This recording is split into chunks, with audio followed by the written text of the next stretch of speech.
Эдуард Успенский. Сказки про Чебурашку и крокодила Гену. Крокодил Гена и его друзья. В одном большом городе жил крокодил по имени Гена. Каждое утро он просыпался, умывался, завтракал и шел на работу в зоопарк. Работал он в зоопарке крокодилом. На его клетке было написано: «Африканский крокодил Гена, возраст 50 лет. Кормить и гладить разрешается». А в густых джунглях Африки жил неизвестный науке зверь Чебурашка. Однажды он шел по Африке и увидел ящик с апельсинами. Чебурашка съел сначала один апельсин, а потом так объелся, что заснул прямо в ящике, а ящик заколотили и на корабле привезли в большой город. Однажды крокодил Гена дал объявление, что хочет найти себе друга. К нему по объявлению пришел Чебурашка, неизвестный науке зверь. А потом пришли лев Чандр, жирафа Анюта, известный во всем городе двоечник Дима, обезьянка Мария Францевна и практически круглая отличница Маруся. «Ой», — сказал Гена, — «мой дом не выдержит такого количества друзей». И тогда звери и дети решили построить дом дружбы, в который каждый сможет прийти и подобрать себе друга. Жирафа стала работать подъемным краном, Чебурашка – заготовителем стройматериалов, а все остальные сделались строителями. Скоро дом дружбы был готов. Гена достал специальную книгу и сказал: «Записывайтесь все, кому нужны друзья». Но друзья уже никому не были нужны. Все, кто строил дом, уже давно передружились. В гостях у Чебурашки. Как вы знаете, Чебурашка жил в телефонной будке. И обычно он ходил в гости к крокодилу Гене, потому что у него дома было слишком тесно. Они пили чай с конфетами и смотрели мультфильмы по телевизору. Но однажды Чебурашка сам позвонил Гене. Он сказал: «Приходи, Гена, пить чай ко мне. Только чайника у меня нет», — предупредил Чебурашка. «Хорошо, я принесу свой». «Гена, а у меня и плитки нет». Скоро Гена вышел из дома, нагруженный чайником и плиткой, и пошел. И тут зазвонил его сотовый телефон, ведь Гена давно уже был не просто Геной, а заведующим панцирным отделом в зоопарке. «Гена, у меня и конфет нет, и чая», — сообщил Чебурашка. Пришлось Гене зайти в магазин за конфетами и чаем.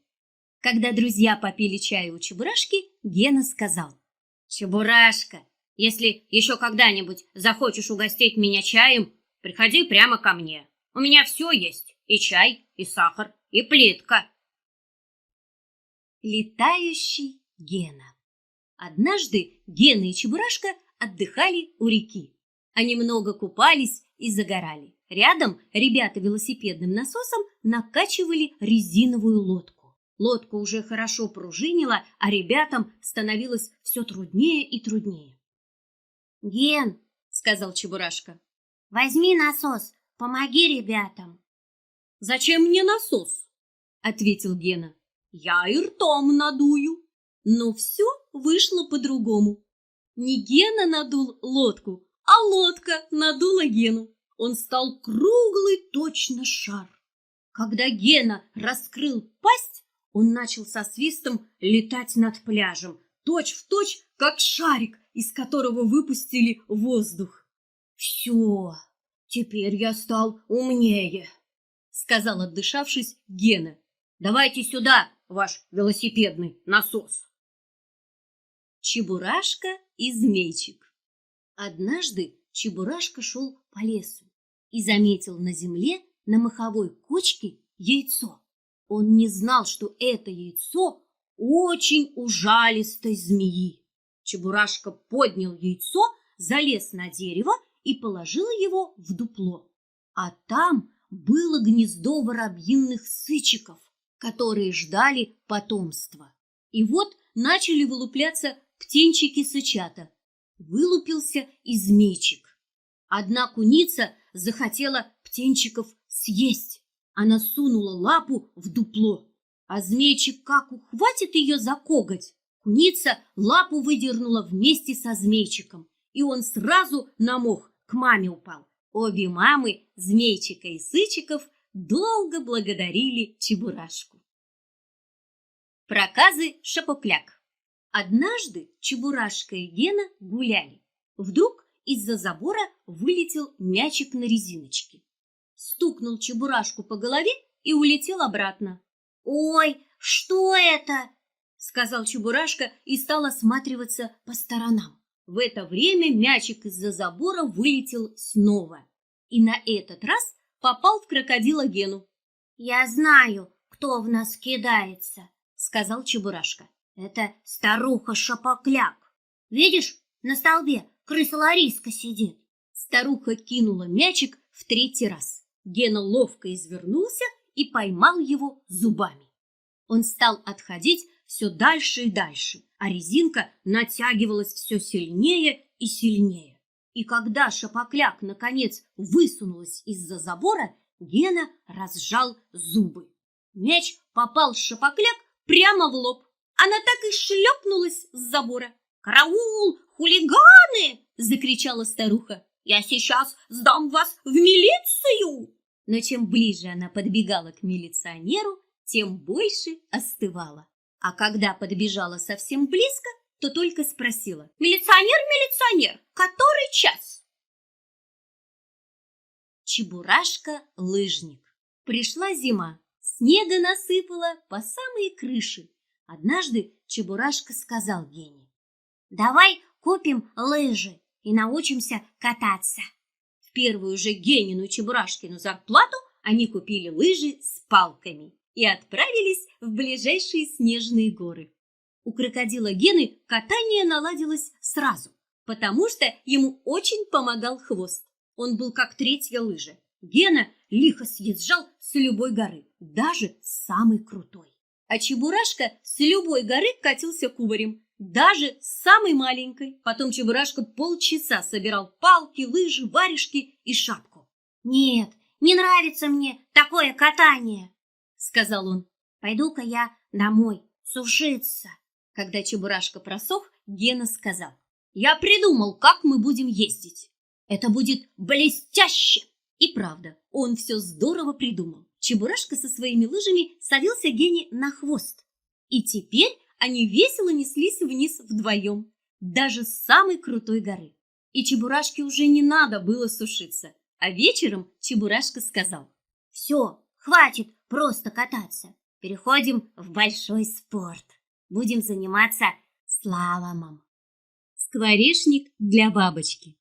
Приближалась весна. Одна птичка уже прилетела. Гена и Чебурашка решили сделать скворечники. Они достали пилу, доски, гвозди и принялись за дело. У Гены скворечник получился большой и тяжелый. Чебурашка попытался его поднять, но упал вместе со скворечником. «Ничего», — сказал Гена, — «пусть тогда это будет скворечник для собак. Много бездомных собачек бегает, а скворечников для них нет». А у Чебурашки наоборот. Скворечник получился совсем маленький. Такой маленький, что самый маленький скворец туда забраться бы не смог. «Ну и ничего», — сказал Чебурашка. «Пусть это будет скворечник для бабочек. Много бездомных бабочек летает, а скворечников для них нет». Новоселье Чебурашки. Как вы помните, ребята, Чебурашка работал в детском саду игрушкой, а жил в телефонной будке. Работа у Чебурашки была не сахар. Ребята в детском саду таскали его на руках, катали на коляске, закутывали его, давали ему лекарства. «Ой, наш Чебурашка совсем заболел. Вон, как у него уши распухли. Давайте-ка его срочно лечить». Иногда Чебурашку купали понарошку, но воду наливали настоящую. «Ой!» – кричали дети. «Бедный Чебурашка совсем промок. Давайте будем его выжимать». «Давайте не будем», — говорила воспитательница и долго-долго сушила Чебурашку на батарее. Телефонная будка Чебурашки выходила на улицу, и шум грузовиков и троллейбусов плохо успокаивал Чебурашку. Особенно по ночам, поэтому Чебурашка часто спал на работе. И вот они вместе с крокодилом Геной написали письмо мэру города Дружкову. «Уважаемый мэр, я Чебурашка. Работаю игрушкой в детском саду номер 8. Живу в телефонной будке. Занимаю жилую площадь размером в половину метра. Прошу увеличить мне площадь. Хочу получить квартиру». Они отнесли письмо в Моссовет и отдали строгой тете на табуретке у входа с 2 парами очков и пистолетом на боку. Тетенька прочитала письмо и сказала: «Ну что же, будем рассматривать. Сейчас все хотят получить квартиру. Люди буквально ни о чем не думают. А такой площади полуметра не бывает. Мы пришлем комиссию». Когда они вышли из Моссовета, Чебурашка сказал: «Гена, я эту тетеньку узнал. Это старуха Шапокляк. Она не будет нам помогать». Через несколько дней к Чебурашке пришла комиссия. Это был один толстый дядя в галстуке с портфелем. Он спросил: «Вам какая квартира нужна? Хорошая или плохая?» «Хорошая», — сказал Чебурашка. «Жаль», — сказал дядя.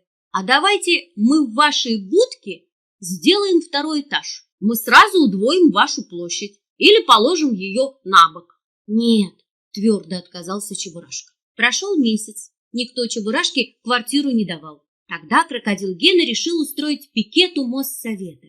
Все пришли: лев Чандр, жирафа Анюта, обезьянка Мария Францевна и даже собака Тобик с плакатом «Мы за Чебурашку». Ребята из детского сада, где работал Чебурашка, кричали: «Чебурашке жилье! Чебурашке жилье!» Приехал мэр города Дружков под охраной старухи Шапокляк. Старуха пыталась оттеснить народ, но Дружков прочитал плакат и сказал: «Завхоза Жулиманова ко мне».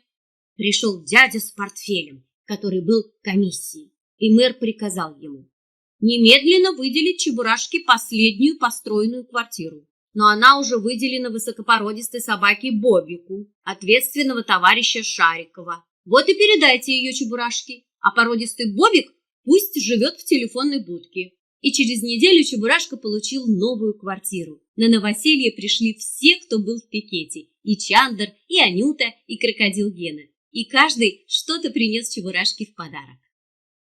Крокодил Гена идет в армию.